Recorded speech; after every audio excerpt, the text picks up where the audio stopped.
ลงไปลิ้นเฮือนชาวไทยงอน ไปมาไปว่าจะไปเอาของเชียงไคบ่เห็นแล้ว ไปเอายังคล้ายอยู่น้ำชาแตงอ่อนเอาแล่พวกนี้ยังใช้แอบปิ้งกันแต่บ่กล้า หัวกินไข่ในเฮือนก็มีเด้บ่เอาเด้นี่ท่านหมอไปเอาสาวแต่อ่อนอันนี้ได้บ่บ่เด้บ่แม่นว่าข่อยเว้าหัวกินไข่เราก็มีเนาะของลุงหมอนะว่าง่ายๆเราจะไปเห็นสาวแต่อ่อนปะ ค่อยสิเว้าบ่แม่นบังคับพายอันพายนี่เด้อสิเว้าเนาะเรื่องความมักความฮักนี่มันบังคับกันบ่ได้เนาะ เข้าไปได้ แม่น แม่นว่าซั่น แม่น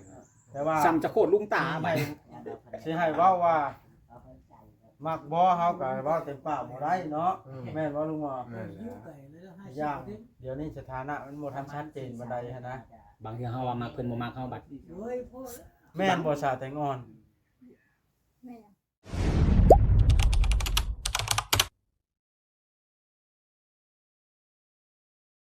ชาวกันถูก เปิดภาพขึ้นพี่น้องเลย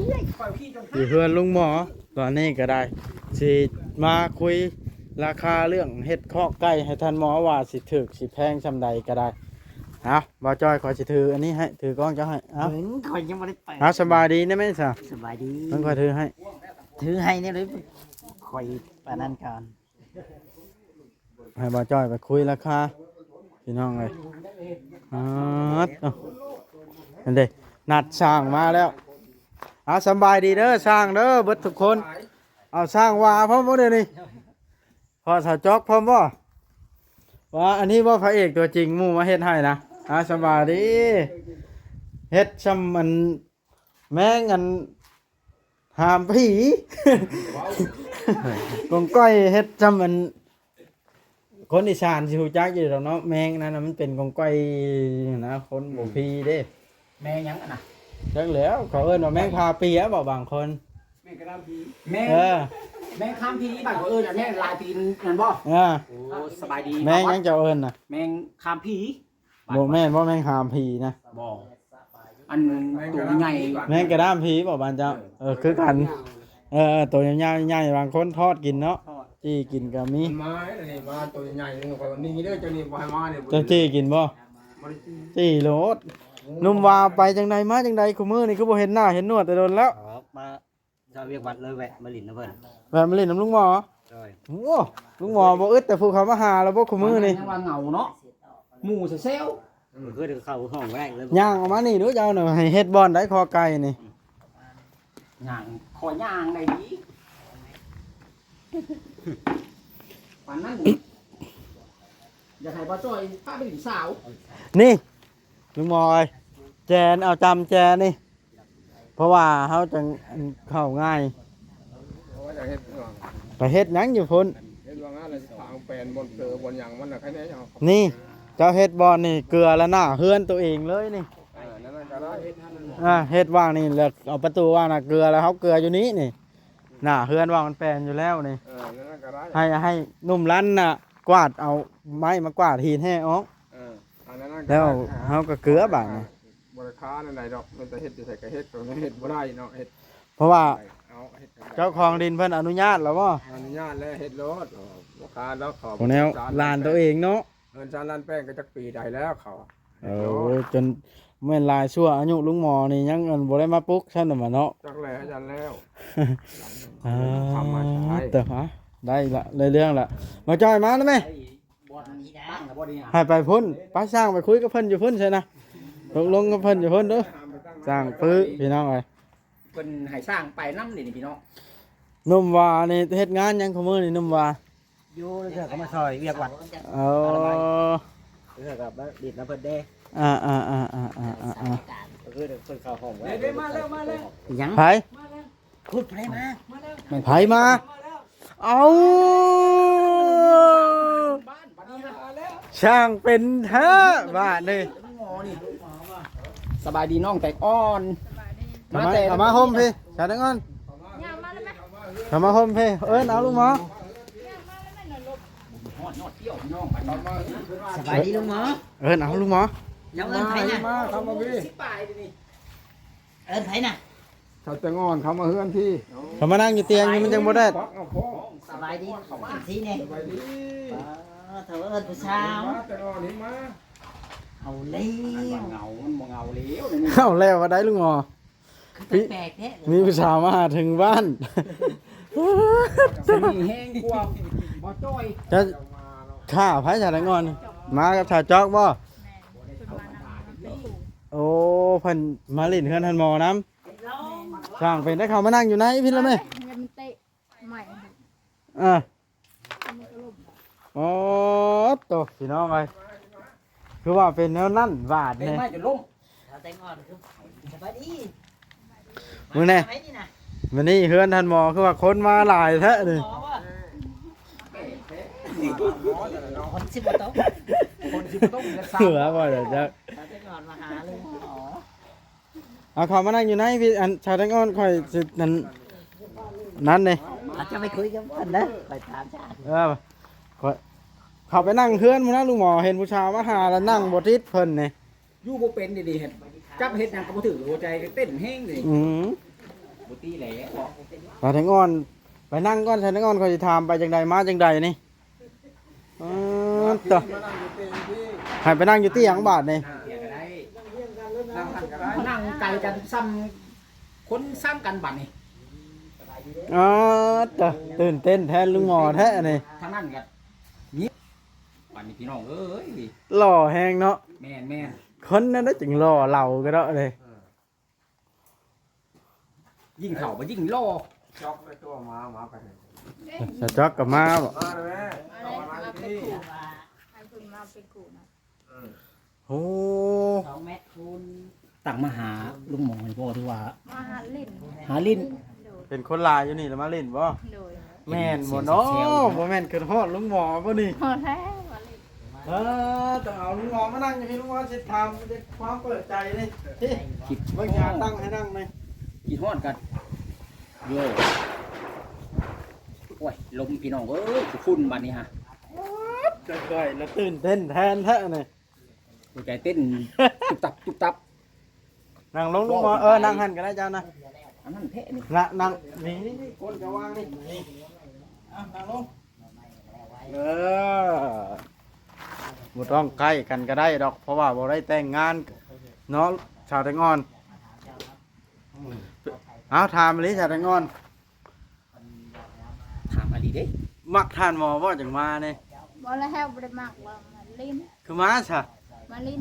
มาเล่นเชื่อ โดย ๆแสดงว่าแอบปิ้งกันนะมาเป็นแอบคุยกันบ่กลางคืนนี่ทางโทรศัพท์นะ คุยกับเร่คุยกันนะ บ่ได้คุยกัน โดย แม่นบ่ทันหมอ แม่ คุยกันทันได้ บ่ได้คุยได้ ค่อยถามว่าบ่มัก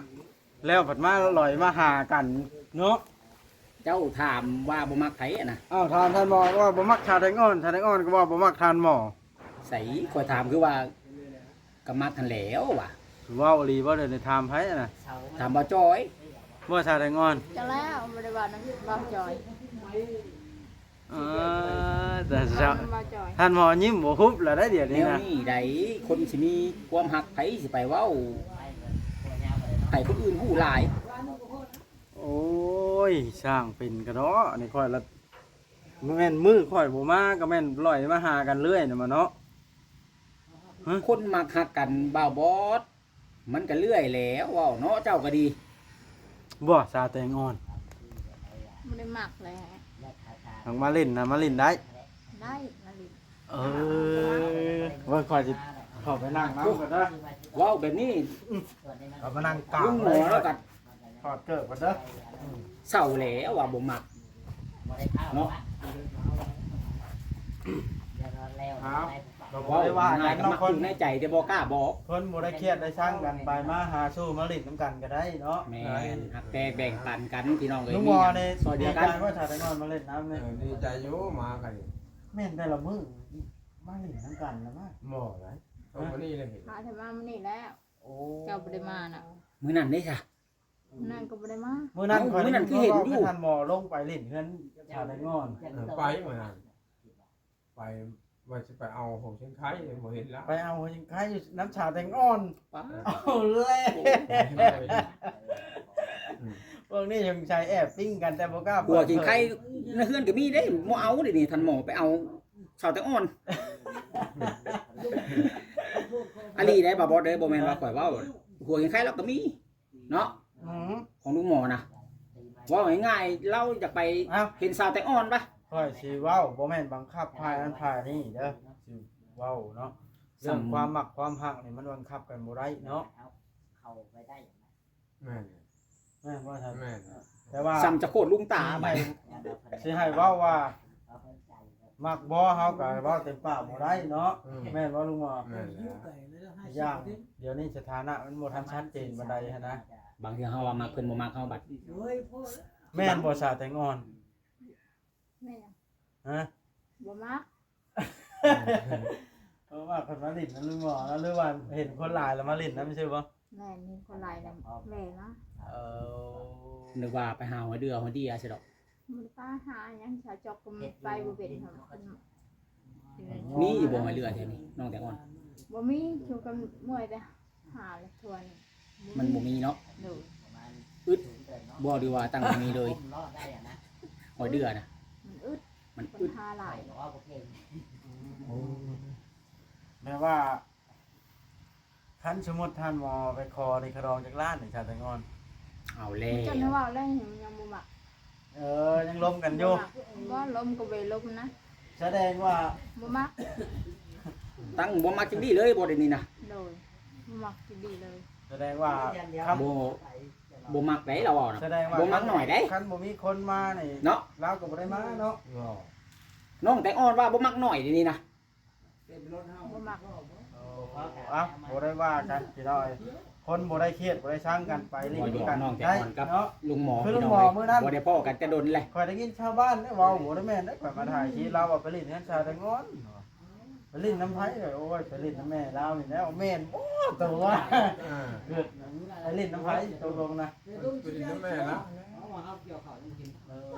นี่เขาไปซื้อมาเป็นนี่ จีบแม่ว่าเนี่ยแล้วจีบลูก หมอก็บริจีไปดินซื่อ แม่กับผู้สาวได้เนาะ แม่ เรื่องไปเขาจะไป ชื่อเรา ไม่ไม่จะไม่รู้ อันมื้อนั้นไปเอาหัวกินไข่นั่นได้มาบ่ลุงหมอหรือว่าตั้งจะไปลิ้น มัน น้ำ จะเอาอยู่ข้าวน้ำลาวแล้วว่ามันบอกครบลาวเลยย่า ข่อยก็ได้ยินอันไผก็เว้าเหมือนว่าลุงหมอก็มาลิ้นให้ย้ายเพิ่น ไปเมื่อนั้นกับหมู่ ได้ยิน ไป แม่ชาวแตงอ่อนไผละ นั่งถ่าจนเมื่อยทันหมอ มีไหมมี ถ่าเราน้องแต่อ่อนมาถ่าคอหัวกินไข่บ่มาจักเทื่อ บ่เห็นถ้าจะรับไปดินอยู่ไหน เป็นงุมห้อยเหมือนน่ะ มุมห น้ อ อย งหอย ดู เก่งแหมชาวแตงอ่อนน้องอ้อยลงเฮียนเดี๋ยวนี้เนาะ ดู คนไม้ ต้อง ลง เรียน เอ้า ตกลงกันแล้วหรือบ่นะ แล้ว ตกลงกันแล้วหรือเปล่า ค่าซุ่มค่าสร้างนะลายไปได้บ่จอย ฮะ ลายไปได้นะ 400,000 400,000 400,000บ่ แต่คนเฮ็ดบัดนี้ เฮ็ด สอง คนมือใดลงมือเฮ็ดนะ สิไปเอาไม้เลย เอาไหม ไม่มาเลยเฮ็ดรถน้ำบ่ได้เว้ามื้อนั้นมื้อนี้ เห็นเลยนะตอนเลย อ่า สร้างนี่เว้า มือเอาสลิงบ่ เสลงอยู่นี่เอาขึ้นต้องรถก่อน อ๋อ ซาเล้งก็อยู่นี่เดี๋ยวนี้นะ เฮ็ดแล้วมือหนึงเขาก็ได้เนาะมือเดียวกันแล้วล่ะเนาะ มื้อนี้มัน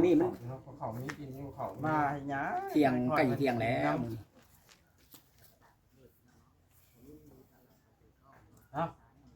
ว่ากับมาลิ้นนี่มันนี่เนาะชาแตงอ่อนก็มา หลายคนพี่น้องเอ้ยมามื้อนี้ก็คิดว่าย่านว่า เอาหยังใส่ถุงมานะชาแตงอ่อน น้ำกินนี่นะ น้ำกิน ดู โอ้ตัวถ้าเจ้านะคันอัน มักฮักกันกับโบแป้งเนาะไผกับโสดเนาะ ต่างคนต่างสูตรไผก็มีสิทธิ์คิดจะมักจะหักได้ นึกว่ายิ้ม พี่น้อง เว้ เอ้ ย ยแต่ว่าเรื่องว่าเห็นกันปุ๊บสิให้มักกันปั๊บนี่ตัวนี้มันก็ กล้า ไป มา พวกเนาะ ลิ้นน้ำลุงหมอเฉยเนาะชาแตงอ่อนเนาะท่านหมอก็กล้าไป แล้วว่าลอยไปเด้บ่บอกเฮาเด้แต่ละคนนะ แม่นบ่ ข่อยยันมือแล้วเฮาบ่มานี่ก็ลอยไปหากันอยู่เดี๋ยวนี้นะ คนร้ายอะไรยังมาเนาะ คนบ้านเดียว คนหักแพงกันไปเยี่ยมยามกันธรรมดาเลย กันมีคนหลายแล้วมา โดย คันคนโบราณแหกกะมาเนี่ยเราให้เหงา อันนี้ถาม ส มา บาย คน ดี หลาย สบายดี สบายดี สวัสดี คือนั่งห่างกันแท้ ก็นั่งทำนี่เลยเนาะ นั่งใกล้ๆกันนี่ มันบ่เอ้ยจะไปอันนั้นเพิ่นแฮงอายกล้องอยู่ บ่ บ่ ได้ จ้อย นั่ง ก็ กั ได้ บพี่อ่ะนั่งมันก็บ่เห็นแล้ว นั่ง เฮาน่ะมานี่น่ะ ได้เพิ่นเว้านะ ถือว่าโชคดีได้มาพ่อเพิ่นมาหากันเลยคอยว่าแต่เก้าเฮาบ่มาเพิ่นก็ไปลิ้นน้ำกันอยู่เดี๋ยวนี้นะ แม่นบ่ เพราะว่ามื้อนั้นคอยได้ยินคนว่าลุงหมอไปเฮือนชาวแตงอ่อนเด้ แม่นบ่ลุงหมอ แม่เลยไปเลยไปว่าจะไปเอาจะขายแล้วบ่ หน้าผมยังคล้ายตัวเองก็มีเป็นป้าเป็นป้าอยู่เนาะนั่นน่ะ ป้าหัก โอ้แม่นะก่อน้อยนะ เดี๋ยวไปของชาแตงอนชาแตงอนให้ลาวอยู่บ่ฮะ มันน้อย มันยังน้อย มันน้อย โอ้ ให้ได้ทั้งกายและใจพุ่นแล้วนั่นแหละ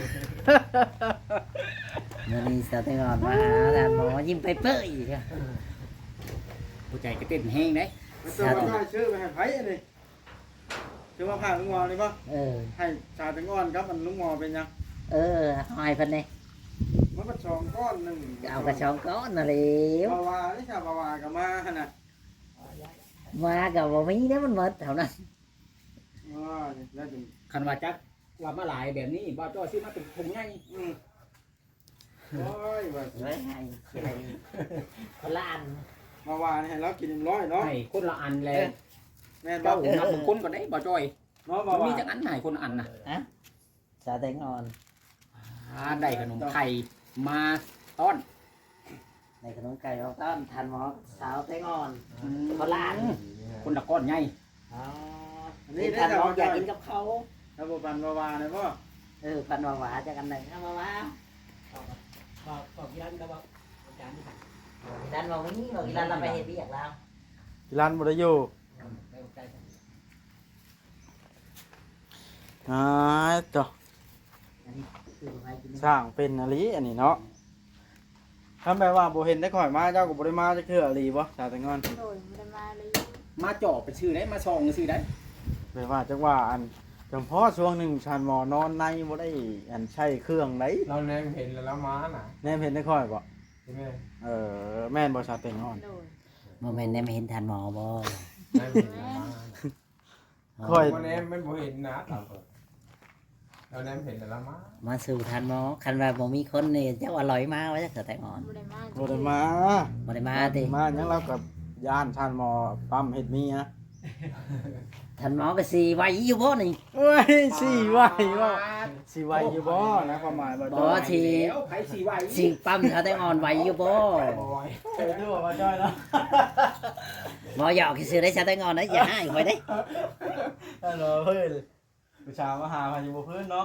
ดีใจบ่ บ่หยอกชาแต่งอน เอ่อ จะมาได้ใช้ชาแต่งอนวันนี้นะจังมาโผล่บ้านทันหมอนี่ เป็นชาจอกเลย โอ้ ไปมากชาจอกของ อ้าวก็สิถามมะลิอันลุงหมอ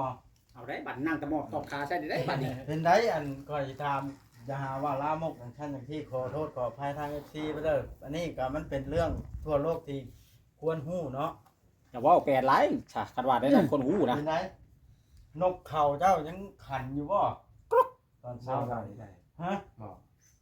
แล้วว่าเด้อ โอ้ได้ สุพอสาวแต่งอ่อนจังบ่มักโดกแนวนั่นน่ะนุกเขาฮอดบ่ได้ขัดจังนี้ แล้วแล้ว ฮะบ่ตื่นครับ บอก บินก็บ่ได้หน่อยจักแล้วสบา เว้าย ป่านนั้น เจ้า บ่ อย่ามาใกล้แล้วเด้อชาแตงอนเด้อบัด ไม่ นี้ เคยมาไก่ลายเสือ ขันนุกเขาบ่ขันรุ่นลงไปเขาคุยแค่เพื่อนของตัวเองมีบ่เอาดินี่น่ะ สาวแตงอ่อนมาจีบทานหมอ ชาแตงอนเมื่อกี้ท่านบ่ แม่นบ่ มันแดดฮะ เข้ามาที จ๊อกมาโอ้มากับถาจ๊อกบ่ มา ขันมาผู้เดียวแหละมันเหงาบางเทื่อท่านหมอบ่อยู่เด้ ป้ามาเป็นขู่เขาเป็นมาเป็นขู่ ขัน โอ้ มา ไปหยอกผู้สาวอีกอ้ายนั่นก็ได้ คุณน่ะท่านนั้นก็ดี ลมแหละ ถึงไม่เล่าบ่แห้งนั่นน่ะ ท่านว่าก็ไปหยอกผู้สาวเห็นว่าอะไรคำว่าถาจ๊อก ไม่มันแดด โอ้มากับท่านชาวแตงอ่อนบ่ถาจ๊อกเจ้าได้ช้างไม้กันเท่าไปบ่เดี๋ยวนี้สบายดี สบายดี เอาย่างเข้ามาในพี่มันแดดนะเจ้าย่างบ่หันเลยเจ้าเนาะ โดย ผลหน้าจบตาดีพี่น้องหน้างามสำนางแบบแล้วผัดบ่หันพี่น้องเอ้ย ใช้ได้ผลนะ ได้สร้างไม่กันเท่าไป เป็นหมู่ชาวแตงอ่อนชาวแตงอ่อนพาไปแล้วไปเฉพาะชาวแตงอ่อนจังไปลิ้นเฮือนชาวจอกคู่มือนี่เป็นหมู่กันอันเด้ ปลูกข้าวปลูกหญ้าอะไรอาหารมันอันนั้นคูไป ไปนั่งอยู่ห้องหมู่ชาวจอกอะแม่นชาวจอกก็แอบปิ้งท่านหมอคือกันว่าอันนี้ นั่งเตียงคุณหนาเราแม่เราไปได้ พี่คือหนังเสียง คือมาผู้ชาว เป็นพิเศษแข่งเจ้า เสน่ห์แห้งอหลีชาวแตงอ่อนนะ มันขัดมัน ขา ขาย ย น้ำสาวแตงอ่อนว่าเจ้าน่ะเราบ่ถ่ากับบ่ทันแน่ บ่ชาวแตงอ่อนแล้วมีเสน่ห์ว่าลุงหมอนี่ จักแล้วมาจัก เจ้าว่าเราหล่ออยู่วะไปถามเจะตรงๆมองคอมไหน เรา บ่หล่อ เสีย ก็ ใจ บ่ห แล้ ล่ ว อ คำตอบบ่รอดนะ หล่อก็ว่าหล่อหล่อ มาจักเลย ว่าจ้า บ่ ถามท่านหมอสักชาวแตงอ่อนนี่เป็นไงงามอยู่บ่ นี่ก็ได้ เฮ้ยลุงหมอแอบมีใจชาวแตงอ่อนนี่บ่กล้าเว้านี่เนาะ ธรรมดาบ้านเมืองโยเราก็ได้ สาวแต่ก่อนสิคดอยู่ในแจ๊นะป่ะ แล้วเขินวะ อาแบบนั้น เขินบ่ เขินลุงหมอ ก็ว่าจะเอาผัวนะผม ไม่เอา เป็นนั้นจังหวะ คู่นี้รถตู้บ้านจนผู้สาวทางนี้ไปบ่ได้บัดนี้ฮะ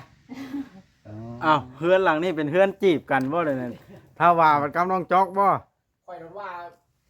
บอนนี่ลุงหมอว่าสิเหงาบ่ได้เหงาจักนี้ แสดงว่านุ่มวาอยู่นี่นะ อย่ามาทางนี้ข้าอุตส่าห์ไปก็บ่ได้บัดนี้ฮะ นุ่มวาอยู่นี่นะแม่นชาวจอกก็มาจีบนุ่มวา ไปเห็นยัง ชาวแตงอ่อนมาจีบนุ่มหมออุ้ย ปรับปักชิ เอาไว้ใกล้เลยเรื่องน่ะเมื่อเด้บอกให้มันนอนนะฮะเดี๋ยวเจ้าคือให้เพิ่นนะไว้อยู่นอกตัวบอกเพิ่นเด้อคันว่าเจ้าบอกเพิ่นเจ้าก็บ่ฮู้แล้วเนาะฉันมันก็ให้ไปเสียงขึ้นเฮือนเจ้าแล้ว ใกล้นะบ่ เจ้าสิอยู่ได้บ่ ฉันมาอยู่เลี้ยงไก่น้ำท่านหมอบาดนี่ไก่ลุงหมอก็สิได้แล้วเนาะ อยู่บ่น้ำลาวน่ะ หมดแล้ว